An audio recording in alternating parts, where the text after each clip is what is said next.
Okay lang Ako po, pala, sir. ako pala si Nixon, taga Cebu. Taga Isabela po Nag, ako. Litson, sir? Litson? Ilocana. Oo, Ilocana. Ah, ilan anak po, ma'am? Wala pa. Laon, sir. Wala pa? Laon ba? Laon. Ako Wala single pa. dad. Single dad. Saan po kayong nagtatrabaho, ma'am? Sa Isabela? Nandito po ako sa Vancouver. Sa ibang bansa? Mm-mm. Ako rin. Ako rin. OFW ako eh. Sige. Sa bansa po kayo ngayon, sir? Ito, pulis ko na to. Ako dati nagtatrabaho sa Saudi at sa Qatar.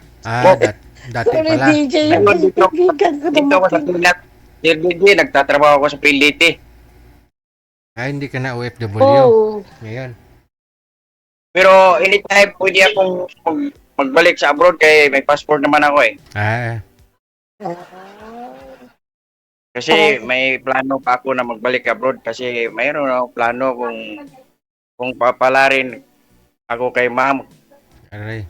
ah, Anong plano, sir? Masama o magandang plano yan? Magandang plano, idol. May negosyo tapos kasi gamitin ko yung skill ko, idol.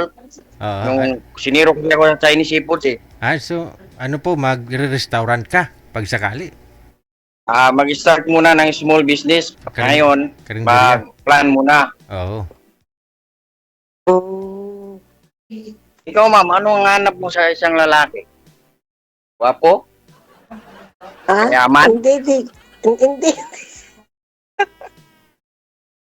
Wala akong hinahanap, DJ. Basta mabait lang. Ganon. Kasi yung Kasi ako, matandang dalaga po ito si Madam Sir. Nasa Canada po Ako. siya ngayon, no? po. Gusto niya Ako ho po, Sir Jeffrey. magkaroon po muna siya ng anak, ganun. Gusto niya na ho mag-for good dito sa Pilipinas. Pag-usapan namin yan kung magkakasundo ako. Hindi naman ko mahirap mahalin si DJ. Oo.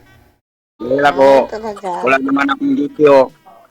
Oras trabaho, oras uwi. Yun lang. Mamigrilyo, lahat. Kahit hindi tinatanong ni ma'am, sasabihin ko na lang. Para yun ang totoo. Ay. Maliit lang ako. Maliit akong lalaki pero hindi ako gwapo pero masarap pagpahal kahit hindi mo pa tinatanong para lang gagawin ko. Bakit? Ano po, gaano po kayo kalaki? Nawala na si Madam.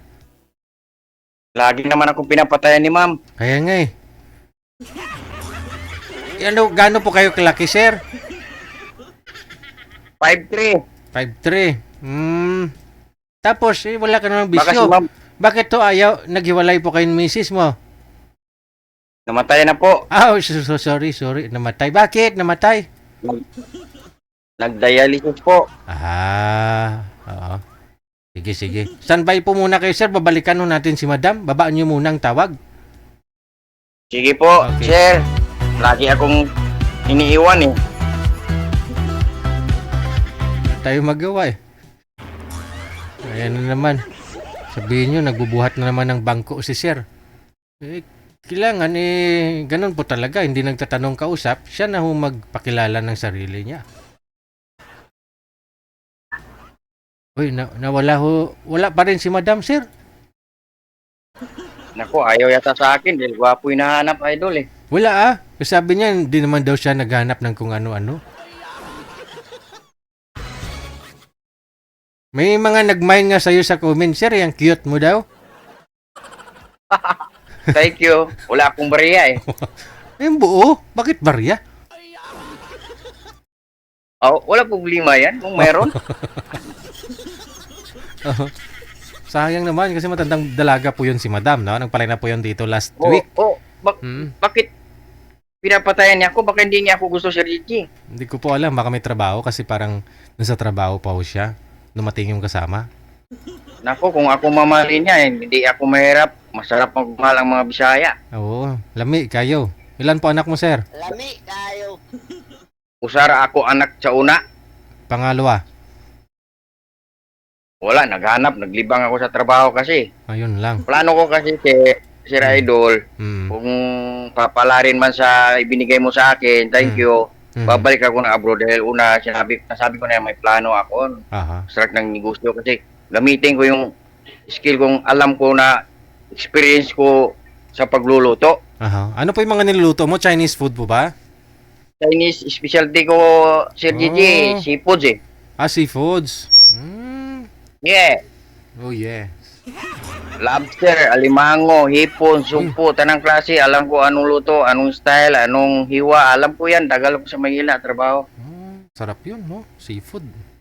May nagtanong, sir, may buhok pa daw po ba kayo? Ito ang niporme ko sa Qatar dati na luto ko sa catering eh. So ginawa mo lang, sinuot mo lang po siya ngayon.